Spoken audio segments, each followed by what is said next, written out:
ജാൻസ് നമ്മുടെ കുർത്തിയിൽ ഇന്ന് മൽ കോട്ടൺ ഫാബ്രിക്കിൽ നമ്മൾ നേരത്തെ കൊണ്ടുവന്നിട്ടുള്ളതായിട്ട് തന്നെ ഡിസൈൻ വ്യത്യാസം ഉണ്ടായിരുന്നു കേട്ടോ. ഇതുപോലെ ഹാഫ് ആയിട്ട് തന്നെ കുറച്ച് ഡിസൈൻ വ്യത്യാസം നമ്മൾ നേരത്തെ കൊണ്ടുവന്നായിരുന്നു. ഒരുപാട് പേര് റീസ്റ്റോക്ക് ചോദിച്ച ഐറ്റമാണ്. അപ്പോൾ ഇപ്രാവശ്യം കൊണ്ടുവന്നിരിക്കുന്ന ഡിസൈൻ കുറച്ചുകൂടെ എനിക്ക് തോന്നുന്നു രണ്ടും നല്ലതാണ്, ഒരേപോലെ തന്നെയാണ് കേട്ടോ. ഈ ഒരു സൈഡിലത്തെ പ്രിൻറ്റിന് മാത്രം കുറച്ച് വേരിയേഷൻ ഉണ്ടായിരുന്നതേ ഉള്ളൂ.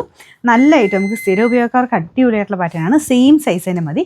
നിങ്ങൾ നോർമലി മീഡിയം ഉപയോഗിക്കുന്നതാണെങ്കിൽ മീഡിയം എം എന്ന് എഴുതിയിരിക്കുന്ന പോർഷനിൽ സ്ക്രീൻഷോട്ട് എടുക്കുക. എക്സൽ ഉപയോഗിക്കുന്നതാണെങ്കിൽ എക്സൽ എന്നുള്ള പോർഷനിൽ സ്ക്രീൻഷോട്ട് എടുക്കുക. അത് കറക്റ്റായിട്ട് ചെയ്യണം കേട്ടോ, ഇല്ലെങ്കിൽ മാറിപ്പോവും. ഓട്ടോമാറ്റിക് റിപ്ലൈ ആയതുകൊണ്ട് നിങ്ങൾക്ക് ആ ഒരു ഫോട്ടോയെ ബേസ് ചെയ്തിട്ടായിരിക്കും നിങ്ങൾക്ക് അവൈലബിലിറ്റി കിട്ടുള്ളൂ. അതുകൊണ്ട് കറക്റ്റായിട്ട് സ്ക്രീൻഷോട്ട് അയക്കണേ. അപ്പോൾ ഇതാണ് ഇതിൻ്റെ ബാക്ക് സൈഡ്, അതായത് വൺ സൈഡ് ഈ ഡിസൈൻ തന്നെ ബാക്കിൽ മൊത്തത്തിൽ വരും.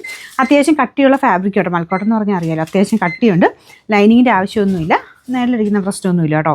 നല്ല ഭംഗിയുള്ള ഐറ്റം. സ്റ്റിച്ചിങ് പെർഫെക്റ്റ് ആണ്. ഇപ്പം ഞാൻ മീഡിയം തന്നെ ഇട്ടേക്കുന്നത്, കറക്റ്റായിട്ടോ, ഒന്നും ചെയ്യണ്ട. Size medium, large, XL, double X 4 സൈസിലാണ് വരുന്നത്. പിന്നെ നമ്പർ വരുന്നത് AH 861. റേറ്റും ഭയങ്കര റീസണബിൾ, 590 രൂപയുള്ളൂ. 59